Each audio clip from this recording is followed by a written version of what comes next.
મિસ્ત્રીના કાલુદીમાં લગન થઈ જાય સ્વાહા. હેલો ગાઈસ, કેમ છો? જય શ્રી રામ. આજના મારા નવા બ્લોગમાં સ્વાગત છે. આજે હું ક્યાંય નથી જવાનો.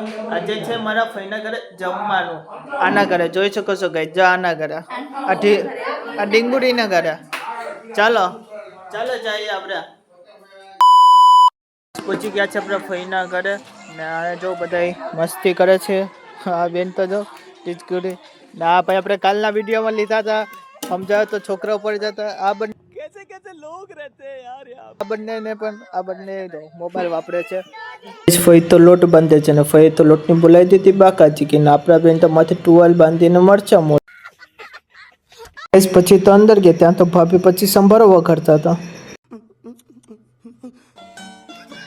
અને પછી ગઈ આપણે હોલમાં ગયા, ત્યાં જોયું તો IPL ચાલુ હતી ને ત્યાં આપણે બીજું જોયું, ત્યાં ભાઈની સુવલ સ્ટાઇલ અલગ હતી.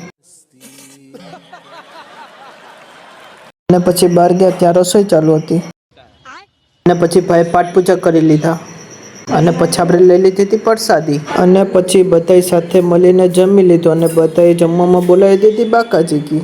અને પછી બધી ભાઈબંધ ભેગા થઈ ગયા ને કરી મસ્ત. અને આ ભાઈબંધે બીજા ભાઈબંધના લગ્ન થઈ જાય તેને મંત્ર બોલી દીધા. મિસ્ત્રીના કાલુદીમાં લગન થઈ જાય સ્વાહા. નો થાય તો પૈસા પાછા સ્વાહા. તોરી મળે કે કાળી ગમે હાલે. લંબી હાલ છે. બીજું કઈ બોલવું હે? આ લાકડી મંત્રેલી છે, મિસ્ત્રીને આપી દેવાની છે, થઈ જાય કાલ લગી. અને મને શું નોડે સ્વાહા. હાલો કાલુદીમાં લગન ફાઇનલ. હાલો એવું છે? હા, ઓકે કરો. નાખી લો, ખીચામાં નાખી લો. પડશે ને. હે? આને પૂજા કરી. कैसे लोग रहते हैं यार यहाँ पर. હા, ઘરે જઈને બધી રાખી દેજો, પૂજા કરી રાખજો. આયા કરીને મારી બેઠક છે. આ ચેલો જો તાત થઈ ગઈ વાત ઉપર જો. હા, જો સફળ થઈ ચાલો. હવે ઓલી ચાલો, બાપુને આશીર્વાદ દઈ દો, બાપુને આશીર્વાદ દઈ દો. ઓકે બાય ગાઈસ, આ બ્લોગ અહીંયા ખતમ કરી છે. બીજા બ્લોગમાં મળ્યા.